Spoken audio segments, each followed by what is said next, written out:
જય નારાયણ. નાના બાળકોને કેળવવા માટે આપણે જાણીએ છીએ તેમ તેઓને કોઈ પણ પ્રકારનું જ્ઞાન આપતા પહેલાં તેઓને કેળવણી આપવી બહુ જ જરૂરી છે. કેળવણીમાં ઇન્દ્રિય શિક્ષણ ખૂબ મહત્વનું છે. ઇન્દ્રિય વિકાસની સાથે સાથેમાં એવું પણ કહેવામાં આવ્યું છે કે બાળકોમાં જે જ્ઞાનેન્દ્રિયોનો ઉપયોગ કરવામાં આવે છે તે ઇન્દ્રિયો આપણને ઇન્દ્રિય શિક્ષણ દ્વારા જ મળે છે. હા, પણ ઇન્દ્રિયોની સાથે સાથે બાળકોને ગાણિતિક જ્ઞાનની પણ જરૂરી છે.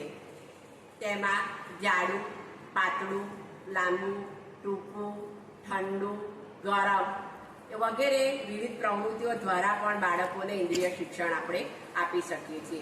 ઇન્દ્રિય શિક્ષણમાં બાળકોને દોડવું, પકડવું, ચાલવું તેવી પ્રવૃત્તિઓ દ્વારા પણ બાળકોને જ્ઞાન અને કેળવણી આપી શકીએ છીએ. તો તે બાળકોમાં જે કેળવણીની ક્ષમતા છે તેઓ સિદ્ધ કરી શકે છે.